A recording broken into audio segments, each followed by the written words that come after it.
טקס יום הזיכרון לחללים מערכות ישראל ונפגעי פעולות האיבה תשפ"ב. בהורדת הדגל, קריאת קדיש ותפילת תזמור, הקהל מתבקש לעמוד.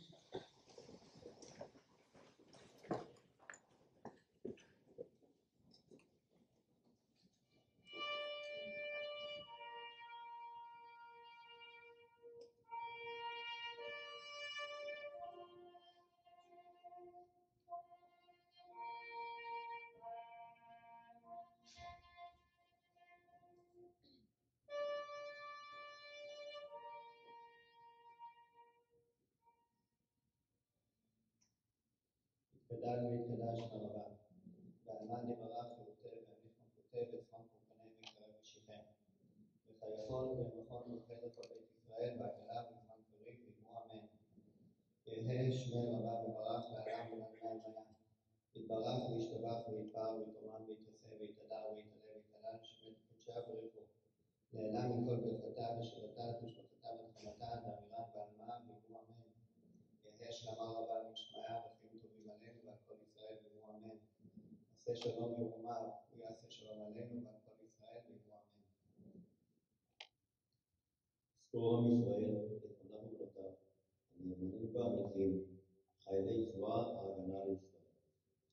וכל לוחמי המחתרות וחטיבות הלוחמים במערכות העם, ואנשי קהילות המודיעין, הביטחון, המשטרה ושירות בתי הסוהר, אשר חירפו נפשם במלחמה על תקומת ישראל, וכל מי שנרצחו בארץ ומחוצה לה בידי מרצחים וארגוני הטרור. יזכור ישראל ויתברך בדרו, ויאבל על טיב העלומים, בחמדת הגבורה ובקדושת הרצון ומסירות הנפש של הנספים במערכה הכבדה.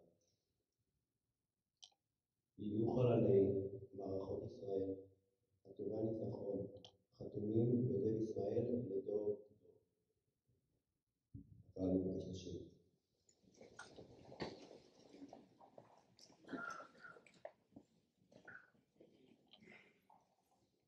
המלחמה היא עניין קשה ואכזרי לעיקרו, מלווה בהרבה דם ודמעות. אך דווקא במלחמה זו שעוברת עלינו, באים לידי ביטוי גילויים מופלאים ונדירים של אומץ לב וגבורה. בצידם של גילויים אנושיים, של אחווה, של רעות ואפילו של שאר רוח. מי שלא ראה, אנשי צוות השטח, הממשיכים בתקיפת הסתערות, כאשר מפקדם הרוב ורכבם פגוע קשה. חבלנים שסיכנו חייהם, ומלא חבריו הפצוע בשדה מוקשים. מי שלא ראה את הדאגה, את התזזית ואת המאמץ שמגלה חיל האוויר כולו כדי לחלץ טייס שצנח בשטח אויב, אינו יודע מסירות של חבר לחבר מה. כתב יצחק רבין. מאז 7 חודשים, עד השבת הנוראה של 7 באוקטובר, הכאב והשכול הכבד מתערבים בחשבון דמים הערוב, שאותו אנחנו משלמים לעשות ממנו. בכל מערכות ישראל, על עצמאותנו ועל זכותנו ובארצנו. ונגד עינינו ניצבים קורבנות מסע ההרג וההתעללות. במהלכו עברו איתנו מבית לבית, חטפו, שרפו, בזזו ורצחו. עדיין שומעים את זעקות חוגגי וחוגגות השלום והאהבה שנרדפו ונרדפו בסביבה. לא נשכח את הגיבורים והגיבורות, כוחות הביטחון וההצלה, כמו גם אזרחים ואזרחיות שנחלצו על יד קשישים, גברים, נשים וטף, ושילמו על כך את המחיר היקר ביותר. נזכור ונזכיר את חיילי וחיילות צבא ההגנה לישראל שנפלו במהלך כל החודשים האחרונים בקרבות הקשים שהתחוללו בדרום ובצפון, בהגנה על העם והארץ. עלינו להבטיח שהמחיר היקר שאנו משלמים כאן על חיים יניע אותנו ליצור חברה טובה ומרכזת יותר. חברה היודעת לפעול יחדיו גם בתוך אתגרים ואי-הסכמות. נכנס דרך משותפת להמשיך לבנות בארץ זו בה יהודי בכל החיים.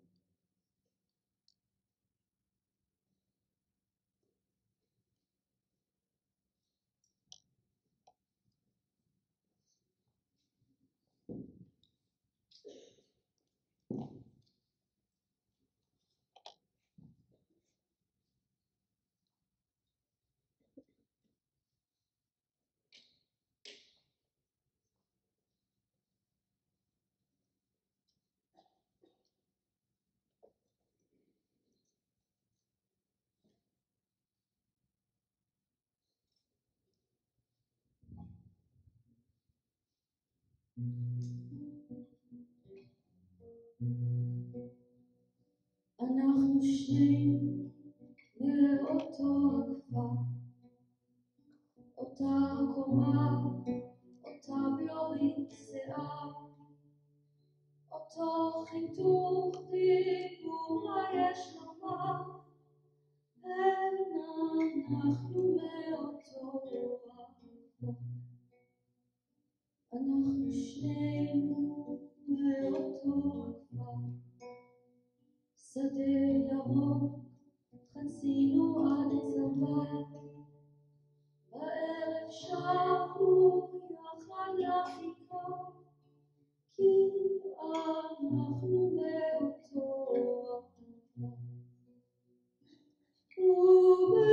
ובלילות שישי כשרוח חרישי בצמרות שחורות עובר, אז אני אותך זוכר. תמיד בפרדסים ובשדרות אהבנו את אותן הנערות, אבל תמיד אמרנו אין דבר, זה הכל נשאר בתוך הכפר. ברחנו אל אותם המקומות, לחמנו בשלוש המלחמות, זחלנו על קוצים ועל דרדר, אבל שבנו יחד אל הכפר. ובלילות שישי כשרוח חרישי בצמרות שחורות עובר, אז אני אותך זוכר. אני זוכר בקרב שלא נגמר, פתאום ראיתי איך אתה נשבר, וכשעלה השחר מנהר, אז אותך הבאתי אל הכפר. אתה רואה, אנחנו כאן, כמעט הכל נשאר אותו דבר, בתוך שדה ירוק אני עובר, ואתה מעבר לגן. ובלילות שישי כשרוח חרישי בצמרות שחורות עובר, אז אני אותך זוכר.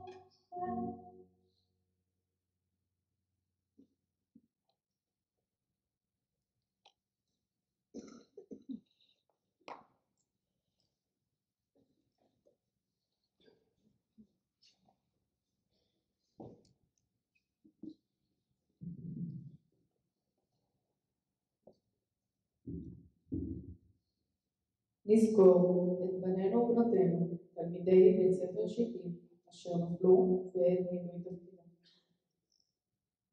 תלמיד בן שדה, בן של פרחיהו מאיר ומושב אליהו, שירת כקצין ביחידה של דג, נפל בעת מילוי תפקידו במרץ 1990, בן 22 בנופלו, יהי זכרו ברוך. כתבה ליאור גבעון, האחיינית של עמית. מאז שאני קטנה, אני זוכרת את אמא מספרת לנו עליך. זה לא קרה לעתים קרובות במיוחד, אבל כשזה קרה, היינו מרותקים לכיסא, רק שהיא לא תפסיק. בדרך כלל ביום זיכרון בערב, אחרי הטקס במושב, אנחנו יושבים בחוץ במרפסת ומדברים, ואתה שם ברקע. ובכל שיחה עולה המספר 22. אצל רוב האנשים זאת סתם שנה חולפת, אבל אצלי לאחרונה הוא קיבל משמעות שונה. 22 זה הגיל שבו נהרגתי. תמיד הרגשתי שהספקתי. כשאת ילדה ביסודי, גיל 22 נשמע לך כל כך גדול. וככל שגדלתי, הרגשתי שאני מתקרבת אליך. היום גם אני בת 22, ומרגישה שעוד לא הספקתי לראות כלום. הגיל הזה, שהיה נשמע פעם אחרת, לגמרי מקבל משמעות חדשה. מהרגע שנכנסתי אליו, אני כל הזמן חושבת עליך. ופתאום אתה בכלל נראה לי ילד עם חלומות ענקיים לכבוש את העולם, ולא להפסיק עד שכבר אין פחות יותר. ילד שרק סיים קורס קצינים, ורק התחיל לפקד על חיילים, ורק. איך זה יהיה בעוד 5 שנים? פתאום אתה תהפוך להיות הקטן? אבל זה לא הגיוני. תמיד היית מבוגר בראש שלי. תסביר לי, אמיר, איך הגענו לאותו גיל? ואיפה אתה? ואיפה אני? והמחשבה על זה שלא השתחררת ולא הרגשת את החופש שאני מרגישה עכשיו. הלכתי אחריך, אתה יודע? שירתתי באותה היחידה שאתה שירת. נכנסתי לפלוגה על שמך. הסתגלתי בתמונה גדולה על הקיר. אתה מחייך שם, מאושר. הצלחתי לראות את החופש בעיניים שלך. אולי אתה תדע להסביר לי למה כל שנה זה נהיה קשה יותר. והגעגוע שאף פעם לא הפסיק, ההבנה שכל כך הרבה דברים לא עשית. אני מתכוונת להגשים את החלומות של שנינו. אני אגיע לכל המקומות, אכבוש את כל הערים, ואצלם בראש שלי את כל הנופים. בדיוק כמו שאתה רצית. יש משפט שאומר, תמיד יחכו לך, ואני מבטיחה תמיד לחכות לך. ניבה מויאל, בנם של יפה ודוד, ממושב חצבה, שרק כלוחם בחיל השריון, נפל בקרב בדרום לבנון באוקטובר 1992, בעת שהשיירה שנסע בה נפגעה ממיתה. בן 19 היה בנופלו, יהי זכרו ברוך. כתב יורם ריאטי, חברו הקרוב ואבא שלי. כשהיינו תלמידי תיכון, ישבנו בבית הספר תמימים, בטוחים שכל העולם מתעסק כרגע בבנות כיתה י' והכנת צבא. היינו חזקים, כך חשבנו, דבר לא יכול לפגוע בנו, כך האמנו.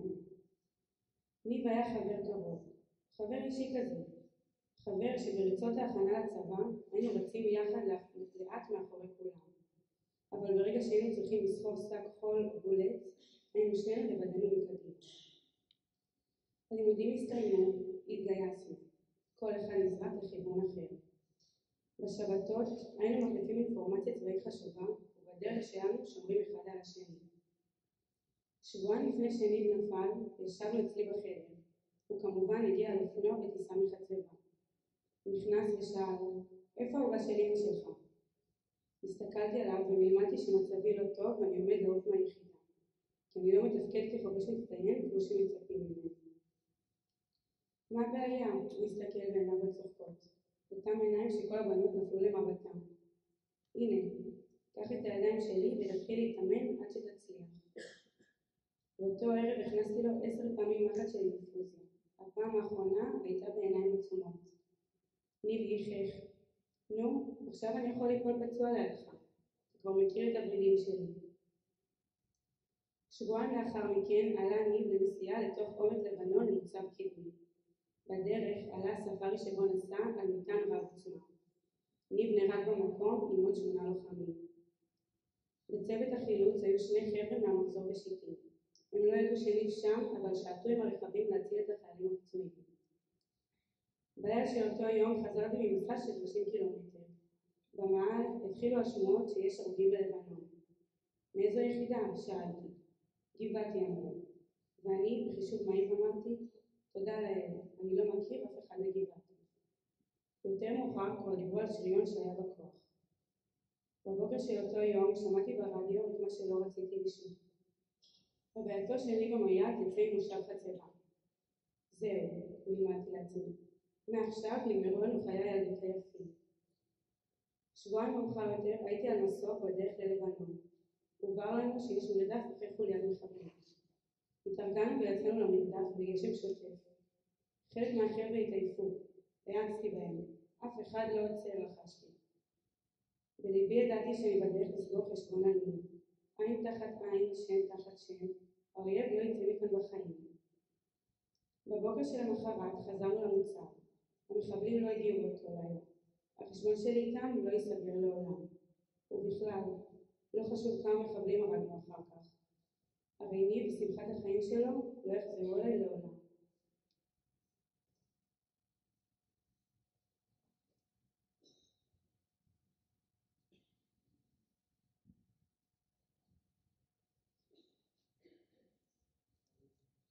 ארי דם של רחל ושמחה מרובות, שירת כלוחם וצלף את חטיבת הצנחנים, עמד לצאת לקורס קצינים. ביום הזיכרון בשנת 1994 נפל ארי בעת מילוי תפקידו. בפיגוע בו מחבל מתאבד פוצץ אוטובוס בתחנה המרכזית בחדרה. בן 19 היה בנופלו. יהי זכרו ברוך. כתב יניב בן פילי, חברו הקרוב ואבא שלי. ארי, איך אפשר לכתוב עליך חבר? כל מה שעברנו וחווינו ביחד מתגמד לעומת מה שאני אכתוב עליך. אני זוכר איך הגעת אלינו בכיתה ה' עם הכיפה השחורה והפאות, ובאיזה כיף העברנו את השנה הזאת בחברות אמת. זוכר איך בתחרויות של בית הספר תמיד התנדבת או נדבו אותך לרוץ, ואף פעם לא אכזבת ותמיד ייצגת את הכיתה בכבוד. אני זוכר איך ביום העצמאות של כיתה י"א טיילת איתנו, וכמה חוויות עברנו ביומיים של כיף, למרות כל התקלות והמכשולים, ואיך התלהבת מהסביבה של האופנוע, אשר ההצץ של האופנוע. אני זוכר את האומץ והעקשנות שלך, ולהצליח לעלות עליות בגבעה 72 עם האופנוע, למרות שידעת שלא תצליח. אף פעם לא אשכח את התקופה של התחרויות מטעם בית הספר בריצות שדה. איך אתה ואני ושאר החבר'ה התאמנו בשחר, ותמיד הגעת שנייה אחת לפניי בכל התחרויות. ואיזה כיף עשינו בעין גב ביום שלפני התחרות. אני לא יכול לחשוב על זה שיותר אני לא אראה אותך אצלי ביום שישי לפני כניסת השבת, ומיד אחרי יציאת השבת לאבטלה, לפני היציאה לפני. ארי, איזה כיף היה בפסטיבל באילת, כשהגעתי ליום אחד, ואתה היית כבר ותיק עם כל שאר החבר'ה, וכיצד שנינו הכרנו את נוגה, ואני לקחתי לך אותה, ואתה לקחת את זה בקלות, ואפילו צחקת על זה. ארי, יש לי עוד הרבה זיכרונות וחוויות ממך, אבל אם ננסה להמשיך לכתוב, אני לא אסיים לעולם, ולכן אני שומרת במקום קטן בלב, אבל גדול בזיכרון, ומבטיח לא לשכוח אותך לעולמים. מילי חן, בתם של דגית ורני ממושב פרן, שירתה בחטיבת המחקר בחיל המודיעין, נפלה בעת מילוי תפקידה ביולי 1999. בת 20 בנובמבר, יהי זכרה ברוך. כתבה נירי בוזגלו, אחותה של מילי. מילי נהרגה לפני כמעט 25 שנה. היא הייתה בת 20. רוב מי שיושב פה לא הכיר אותה, כולל הילדים שלי. בשבילכם כולכם היא דמות שנוצרת מתוך המילים שלי. בשבילי, לעולם תהיה אחותי הקטנה. אחותי הקטנה שקיבלתי במתנה להולדת שלי. נולדנו באותו תאריך. אוהבים לספר על המתים שהם היו מושלמים. אני לא אספר על מילי שהיא הייתה מושלמת, כי היא לא. היא הייתה לפעמים ממש מעצבנת, כמו שאחיות קטנות ובקבילות. לפעמים הייתה חסרת סבלנות ומתנשאת. לרוב הייתה מאוד בלגנית. היא אהבה את חברות שלה. היא אהבה מאוד את החבר שלה. היא אהבה ללמוד, במיוחד שפות. היא אהבה את ג'ון בון ג'ובי בלהקת היהודים. היא אהבה אנשים שנונים וחכמים. היא אהבה לאסוף ניירות עטיפה, ניירות ועוד כל מיני פיצוץ. היא אהבה את גרעין. אהבה במיוחד ללמוד. ואהבה אותנו, את אבא, את אמא ואותי, וגם את המשפחה המורחבת שלנו. ואנחנו אהבנו אותה מאוד. אני חושבת שהיא אהבה את החיים, למרות שכתבה לא מעט. רק אהבה גם לקטר, מתגעגעים אליה, מתגעגע תמיד.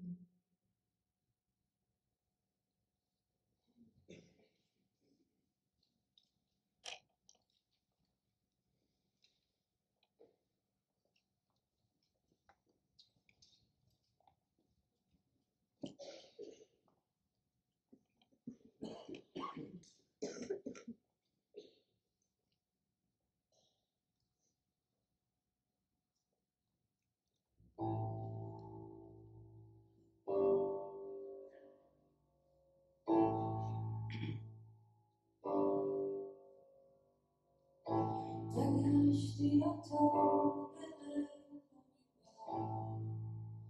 יפה שקיעת שמש ללב עצוב, ציירתי לו עץ וכבשה על נייר, והוא הבטיח לי שנשוב. הנסיך הקטן מפלוגה ב' לא יראה עוד כבשה שאוכלת פרח, בכל שושנה הם קוצים כעת, וליבו הקטן קפא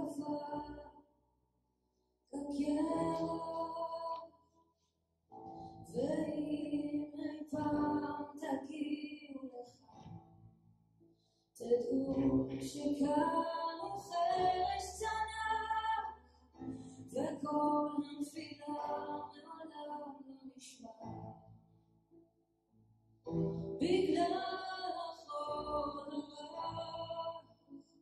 והיה אם יופיע שם ילד אחד, שפניו שוחקות ושיער זהב, תדעו שזה הוא והושיטו לו יד, ולטפו את אבק המדבר מעיניו.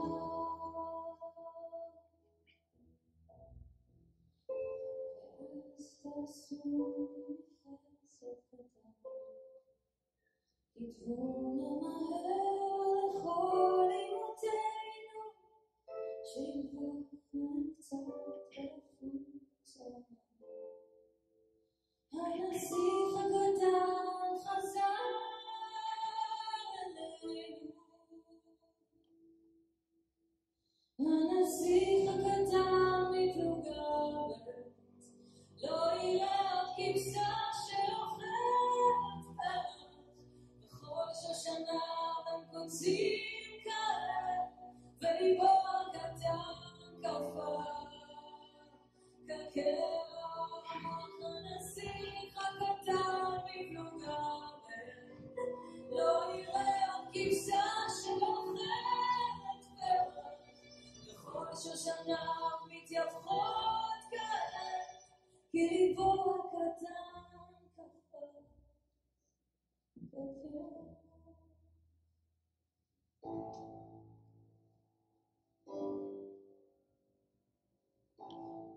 פגשתי אותו בלב המדבר.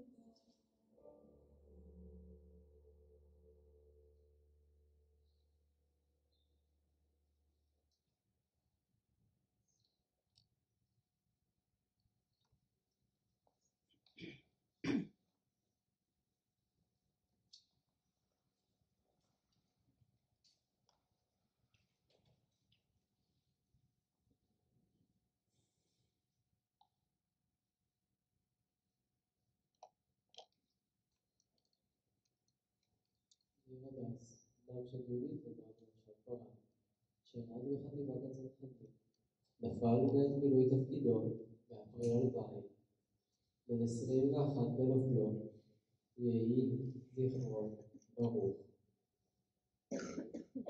יצא במסע, מסע לא תשוב.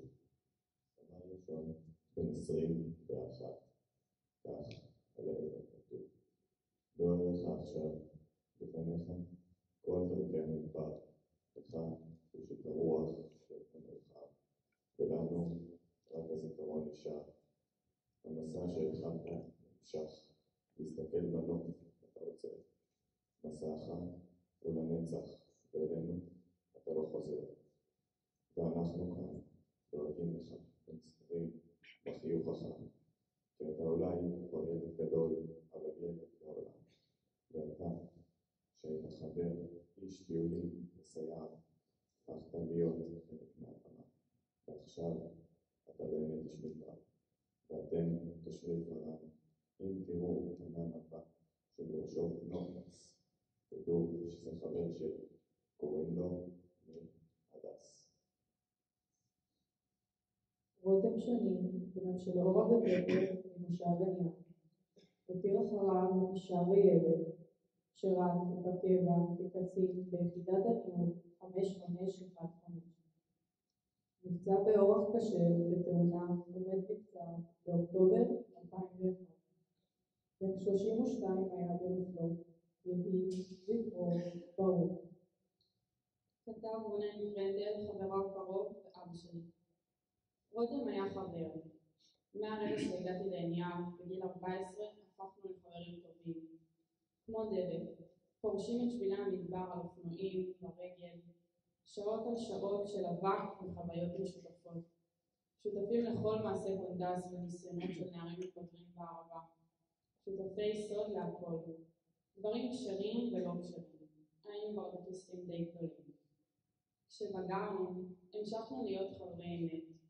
לבטים על החיים ולמשפחה. אני עומד בחלון של המטבח ואתה בחוץ. נותן בראש בסיכום סדרת נהיגה של מילואימניקים. נוזף בהם על אי הקפדה של כל מיני חוקים וכללי בטיחות שלא עמדו בהם. ואני מחייך לעצמי. זה בדיוק כל מה ששנינו היינו עושים. בדיוק כשכבר התחלנו להפוך לאנשים, נעלמת לי.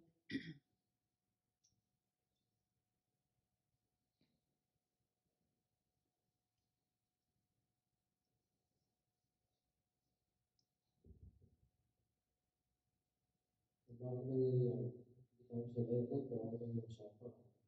שירתה בחיל חינוך כמדריכת חוויה בירושלים. נפלה בעת מילוי תפקידה ביולי 2003.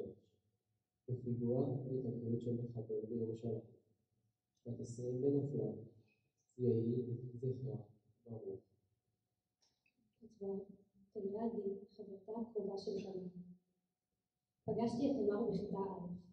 היא הייתה החברה הכי טובה שלי, ובמושגי הערבה זה כמעט כמו להיות אחרת. הייתי בת 20 כשתמר נהרגה בפיגוע באוטובוס בירושלים, בזמן שהייתה מדריכה ברובע היהודי בעיר. מאז, כל שנה אני כותבת קטע לטקסט בבית הספר. אני מרגישה שסיפרתי עליה הכל, על אהבת החיות, היחפנות האובססיבית, הצבע הכתום, החיבוק האימהי, האופטימיות הנצחית, אהבת התנועה, ההדרכה, אהבת האדם והמקדש. השנה אני בוחרת לכתוב לכם, המצטרפים החדשים למעגל החברים השכולים. כל אחד מאיתנו איבד השנה מישהו במעגלים שונים. כל אחד מאיתנו חווה אובדן וכאב לב. אין לי הרבה מילים שינחרו אתכם והרחיקו מכם את הכאב. אני יכולה רק לשתף בחוויה האישית שלי. האבל לא מתקדם בקו ישר. בדרך כלל זה מרגיש כאילו צועדים במקום, או מתקדמים לאט קדימה וחוזרים מהר אחורה. בהתחלה הכאב משתק, קורע את הלב. נראה ששום דבר כבר לא ישמח. אתם תנסו להתרגל לחיים חדשים, אבל זה קשה להתרגל לחיים לבחור בלב. כשתשמעו את השיר שלכם ברדיו, אתם תתחילו לחייג אליה, ורק באמצע תזכרו שאף אחד לא יענה. אבל תמשיכו לחכות, עד שתשמע הודעה מוחלטת, כדי לשמוע שוב את הקול שלה. אתם תתחילו לדמיין אותו צועד ברחוב. אתם תהיו בטוחים שזהו, ואולי אפילו תעקבו אחריו, במעין ציפייה ילדותית ותמימה. החלומות עליה יופיעו מנחמים ומכאיבים בו זמנית. מצד אחד בנוכחות מורגשת, אבל ההיעדרות מנפצת את החלום. ויום אחד אתם תתאהבו, ובחיים שלכם יהיה בן אדם שלא הכיר אותה, וזה ירגיש לכם כמו פספוס, אבל גם לזה אתם תתרגלו. וכשתלכו לאוניברסיטה, אתם תרגישו צביטה, כאילו לא. וכשתתחתנו, אתם תזכירו את שמה מתחת לחופה, כי לא ייתכן בכלל לעשות חתונה בלעדיה. ויום אחד, אתם תתקשרו חברה ותלחשו להם בטלפון. אני בהיריון, ותעברו על השם שלה ותנשמו עליו. אתם תעצמו עיניים, ותקבעו עמוק בפנים, שאולי גם יודעת. ואתם תבואו עם הבטן הגדולה להזכרה, ואתם תבואו עם תינוק במנסה להזכרה, ואולי לילד שלכם יקראו על שמה, כי ידיעה שמישהו נושא את השם הזה מרגיעה משהו בלב. ואיפשהו בלב לא הייתה פשוט עד השמה, ככה לנפנף בחיים, מול הורים שלא יזכו לעולם לנכדים ממנו, אבל אתם גם תדעו שזה ממלא להם את הלב בצורה שאי אפשר לעשות. ואתם תתעוררו יום אחד, ותגלו שהחיים ממשיכים, ותגלו שהזמן משנה את הכאב, כאילו התרגלתם לחיים אחרים. אולי עם הזמן שוכחים חלקנו לנוצר כל. זה הופך את העובדה לקל יותר, אבל לרגע לא מרחיק אותה מכם. אני כואבת לכם. תהיו חזקים. יותם סלאבי, בנם של איריס וגיל ממושב חצבה, שירת כמפקד מחלקה בגדוד הבוקעים של חיל השריון, נפל במלחמת לבנון השנייה ביולי 2006. בעת שעסק במשימת חילוץ פצועים בכפר בילצ'בק, טיל נ"ט של החיזבאללה חדר לטנק שעליו פיגל לו טנק והוא נהרג במקום. בן 21 בנופלו, יהי זכרו טוב. תודה, שירי גרנות. לצערי פגשתי את יותם רק פעם אחת. לא ניחנתי בזיכרון פנומנלי לאנשים, לכן אין הרבה אנשים שנשארים בזיכרוני ובמחשבותיי לאורך זמן אחרי פגישה אחת. בקיץ לפני שנתיים עמדתי בכביש שומם באמצע המדבר בערב שישי, והוטל לתפוס טרמפ בחזרה לבאר שבע. כמעט והתייאשתי כשלפתע עצר לי חייל שהציע לקחת אותי עד חצבה. זה היה לוטן שחזר אז משיטפון. לאורך הנסיעה דיברנו הרבה. לא האמנתי שאני מדבר עם בחור בן 19. העומק, הפשטות והביטחון שלו, ומילות הערכה והאהבה שאמר על משפחתו, גרמו לי מיד להתאהב בו, להצטער שראיתי בשנתון הלא נכון, ובמקביל לחשוב איך אני משדכת אותו לאחותי הצעירה. אני זוכרת שהוא סיפר לי על כוונתו להיות קצין. אמרתי לו שמבחינתי זה בזבוז זמן, והוא ענה שמה שמעניין אותו באמת בלהיות קצין זה הרצון ללמוד ולהעניק. כשהגענו לחצבה, אותה נתקל להצטרף לארוחת ערב עם משפחתו. במזלי מצאתי טרמפ המשך, וכך לכן נפרדו. לאחר 3 חודשים, ביום הראשון של הסמסטר, הלכתי לחפש את אחיו של אותן, עומר, לאחר שבשיחה התברר לי שהוא לומד בפקולטה לרפואה, כדי לכתוב דרישת שלום ולספר כמה רושם השאיר עליי אחיו הצעיר. בסוף אותה שנה פרצה המלחמה.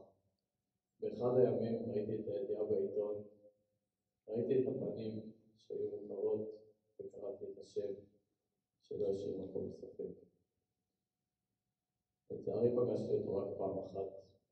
אחרי שלמדתי עליו יותר, הצטערתי יותר שלא ממש הכרתי אותו. זה יכול היה להיות סוף הסיפור, אבל הסוף קצת שונה.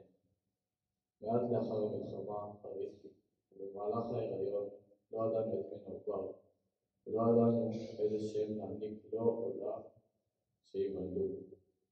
סמוך ללידה פגשתי את עומר, אחי באוניברסיטה. מיד הרגשתי שהמפגש לא מקרי. בפגישה הייתה לי הזדמנות להביע תנחומים, והרגשתי שמילאתי את החסר. באותו היום בני הבכור נולד. ידעתי שלוטן הוא שם שחיפשנו. היום אני מכירה את הקשר המדהים, את האהבה העצומה שבין אם לבנה, המתנה הגדולה ביותר ביקום, ואיתה הפחד הגדול והסיכון לכאב הגדול ביותר.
שבחר הוא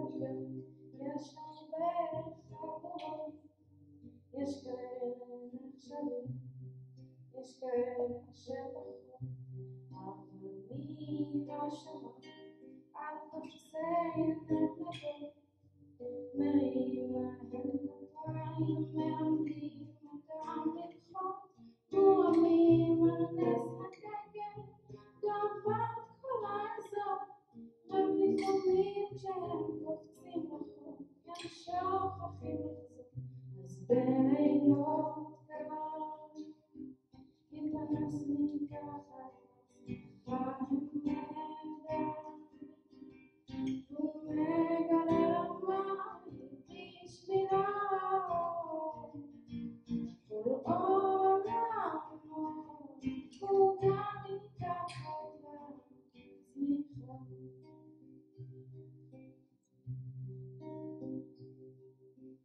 אצלנו בגן אין הרבה ילדים, כי יש חלקות בבית ויש חלק חסרים, הציון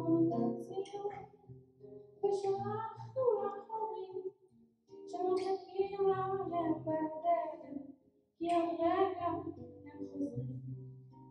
אז בלילות קרים ייפנס מתחת לשמחה המדברים, והוא מגלה לו מהי בשבילו, כל עולמו והוא גם מתחת לשמחה. אצלנו בגן נפרדים בשמחה, כי היום לא ארוך ונפגשים שוב מחר, חוץ מאלה שפתאום לא חוזרים יותר לגן, אמרו לי שהם לא קבעו יותר לעבר קטנה. אז בלילות קרים ייפנס מתחת לשמחה המדברים, והוא מגלה לו מהי בשבילו, היא בוכה כשהוא מציל עלייה, כל עולמו בערב שלפני המלחמה. אצלנו בבית יש המון ילדים, את חלקם אני אוהב, את חלקם אני לא מכיר.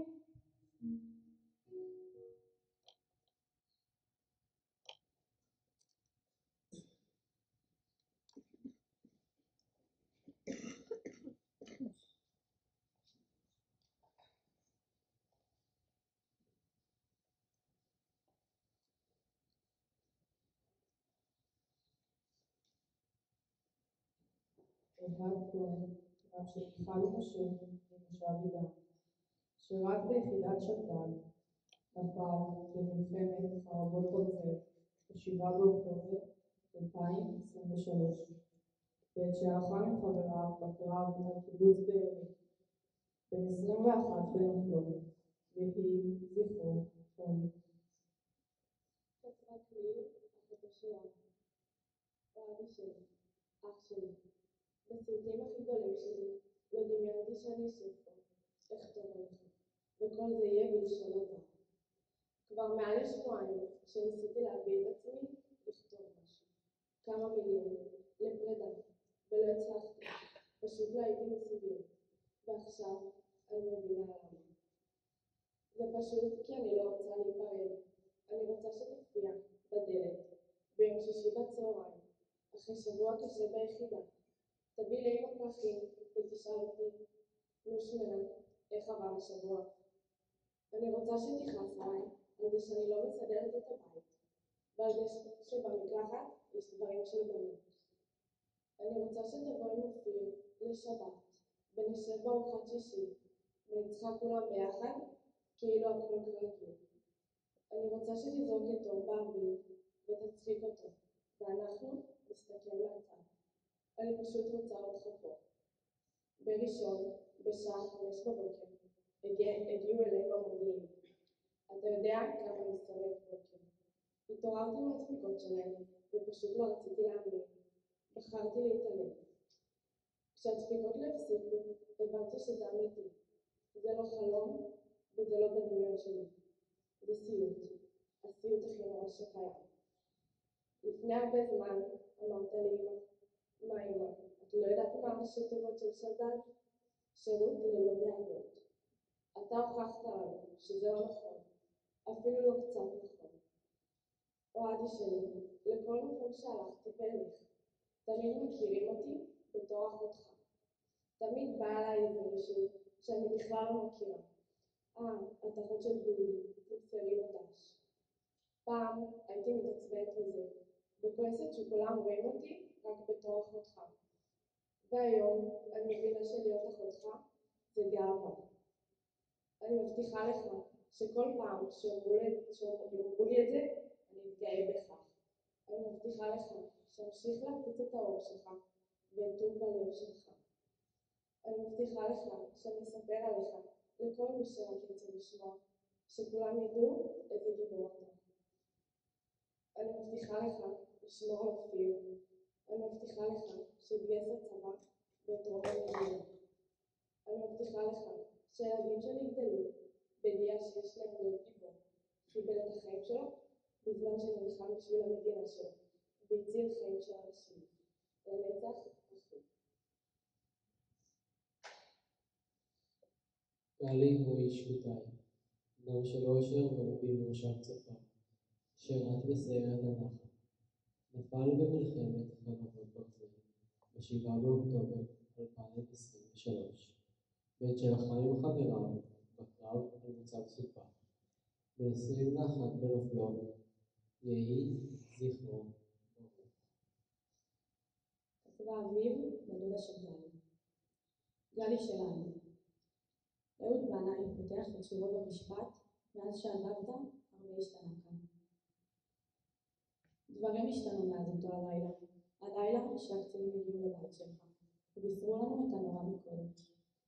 הערבה, ארץ המדבר הנצחי, כבתה. קשה לדמיין את המקום הזה בלעדיך, להבין שלא יהיו לי זיכרונות וחוויות איתך.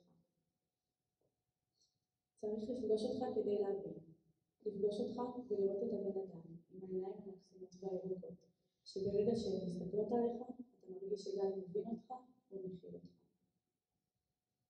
את החיוך היפה והצחוק המתגלגל, את האדיבות, הנכונות שלך לעזור לאחר, כי ככה חונכת וככה תפסת את המציאות. אני יושבת במרפסת בלילה לבד, גלי מגיעה מהחצר, מגלגל איזה גלגל שהוא מצא. אני צחקתי, כי זה פשוט גלי, להופיע עם אחד מרבי האוצרות שמוציא שם במדבר. היו לנו שיחות על החיים, על מוזיקה, ועוד שיר חדש ישן שמצאת. דיברנו על נשים, על הצבא, על צוות. אין שמח ממנו כשהוא מדבר על מה שהוא אוהב. גלי, הוא אחד כל כך מיוחד, שכמו שהחברים שלו לצוות סמרו אותי בהלוויה ואמרו, אין גלי אחר. באמת, אין. גלי של הערבה והטבע, אוהב חיות, אהב להשתתות, בחן את כל הגבולות, יצר מאפס.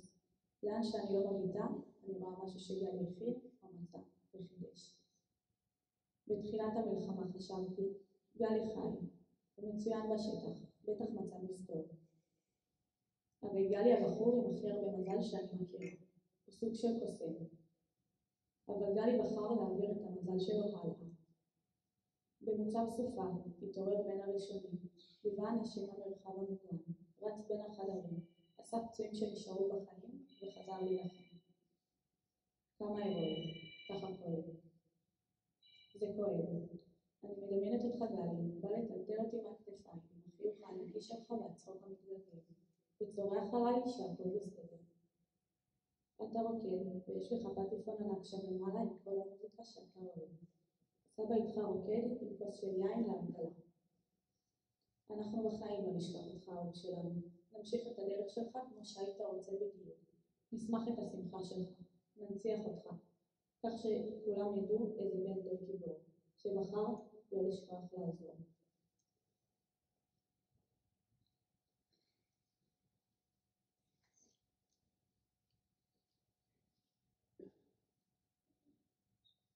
רועי אליאס, בנם של ציפי וששון ממושב צופר, שירת בגדוד 603 של חיל ההנדסה.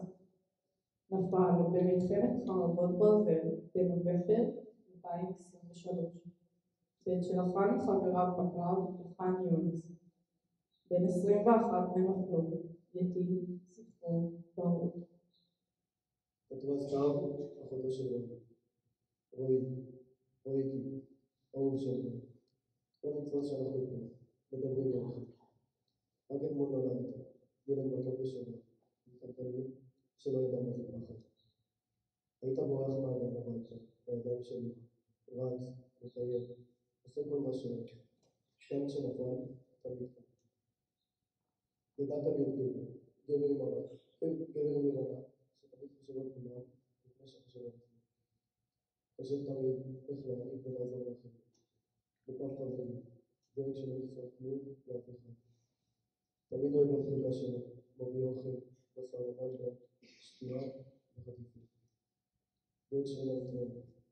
יום אחד, שכחת מתנה, ושם ביקשת מאבא, שיקנה 10 מתנות, ולא אחד, כי פחדת שחס וחלילה עוד מישהו שכח, או למישהו חסר.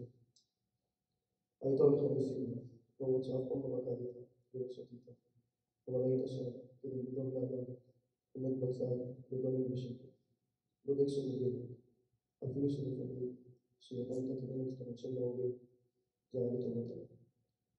היית שם את הרמקול על כל גורם, ומתחיל שהתקדם, והכי אהבת, לא פתאום דיווחתי, למרות שהעירו לך וביקשו שתפסיק. היית מחפש במקומות רחוקים שישמעו אותם כמו שתפק. כל מה שעניין אותך, שהיית חוזר, זה יותר מחבר בשטח. למרות שרצו ממך אותי פה בבית. אותך זה לא עובד. תמיד אהבת את המרחבים ואת השקט, כי כזה אתה. ילד טבע שלא אוהב להרגיש חבוי.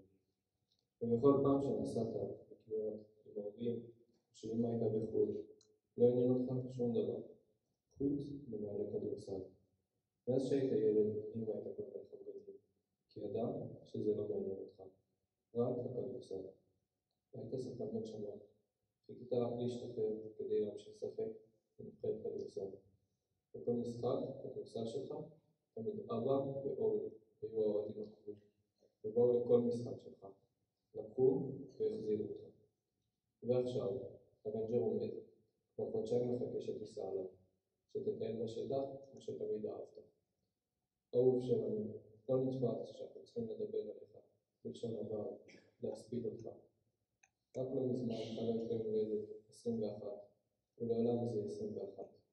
לא תדע מה זה, להקים משפחה, לבנות בית, להזדקן, אוהבים אותך כל כך, תמיד תישאר בליבנו, מבטיחים שנזכור אותך עליו. פתח שחר, בת של אפרת ויהודה ממושב פרן, שירת כמפקד פלוגה בגדוד צבר של גבעתי, וכקצין ולוחם ביחידת שת"פ. נפל במלחמת חרבות ברזל בפברואר 2024, בעת שלחם עם חייליו בשכונת זייתון בעזה. בן 25 בנופלו, יהי זכרו ברוך. ביום שלישי, 27 בפברואר, בשעה 4:40, קיבלנו את הבשורה הקשה. ברגע אחד נעצרו 5 חודשים של דאגה אינסופית, ונהיה שקט שקשה לעכל. כל מה שידענו קודם, לעולם לא יהיה אותו דבר. איך חיים עם כאב וגעגוע? איך מביטים בתמונות עם הפנים היפות, והחיוך המקודש? איך אוכלים ארוחת שישי בהרכב החסר? שאלות רבות ללא תשובה. יפתח הגיע לפרן בגיל 3. המדבר היה מגרש המשחקים האהוב עליו. בהתחלה בטיולים משפחתיים רגילים, בטיולי אופניים, ובהמשך ברכיבות אינסופיות על האופנוע והסוסים שכל כך אהב. הוא נהנה מהשקט, מהמרחבים, מהנוף. הכיר כל שביל, צמח ואבק. ביומן המלחמה שכתב בחודשים החולפים, ציין את געגועיו לשקט של המדבר. יפתח מת לדבר על החיים. אך ירבה לפעול על פיהם. משפחתיות, חברות, רגישות לזולת, אהבה וחתירה למצוינות היו המובילים שלנו. מתעוררים כל בוקר למציאות הקשה והבלתי נתפסת, ומנסים ללמוד לחיות עם בצד הכאב. בוחרים בעשייה, בוחרים בטוב, מרימים את הראש לאט לאט, וצועדים קדימה בצעדים קטנים. זה אתגר גדול, להתמודד איתו בכוחות המשפחתיים שבנינו כל השנים, ובעזרת האהבה של חברים רבים שמקיפים אותנו. בעולם נחסר ומתגעגע לחינוך הקודש, לשיחות השקטות, לזמן המשותף שניצב מעט.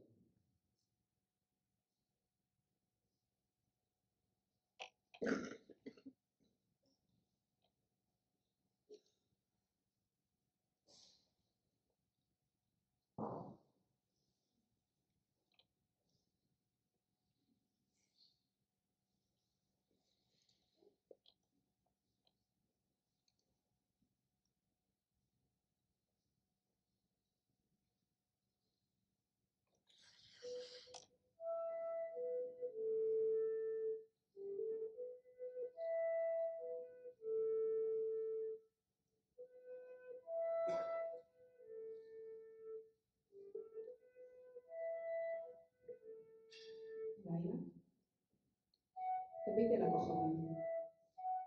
כוכב שלי קטן מדי, ולא אוכל להראות לך איפה הוא. יותר טוב ככה.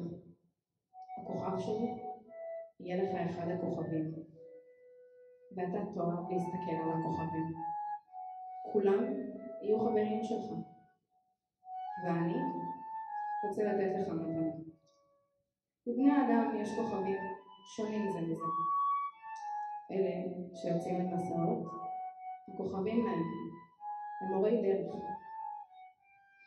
לאיש לאחרים אין הם אלא אורות קטנים. למלומדים הכוכבים בעיות מדעיות. לאיש העסקים שלי הם היו זהב. אבל כל הכוכבים האלה שתקים, לך יהיו כוכבים שכמותם אין לשום איש. הלא אני אגור באחד הכוכבים, אצחק באחד מהם.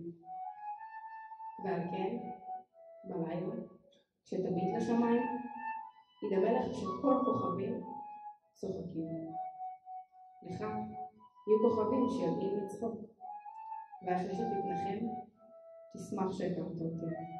תמיד תהיה חבר שלי, ותרצה לצחוק איתי. ולפעמים תפתח את החלון סתם ככה, לען אותך. וידידיך יתפלאו מאוד לראות אותך מביט לשמיים וצוחק. אז תגיד להם כן, כשאני רואה את הכוכבים אני תמיד צוחק.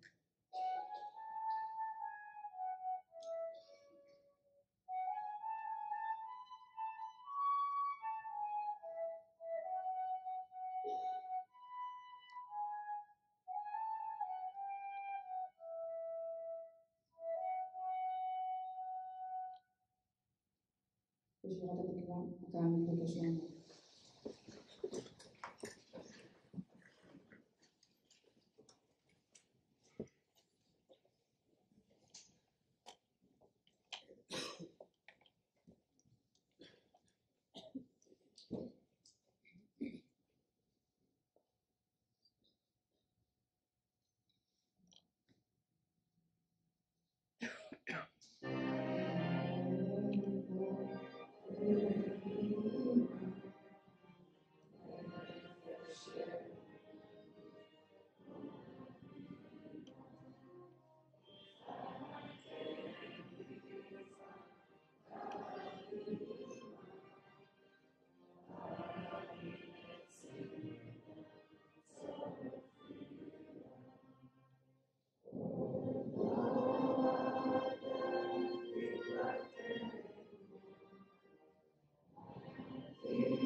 תם טקס יום הזיכרון לחללי מערכות ישראל ונפגעי פעולות האיבה תשפ"ד.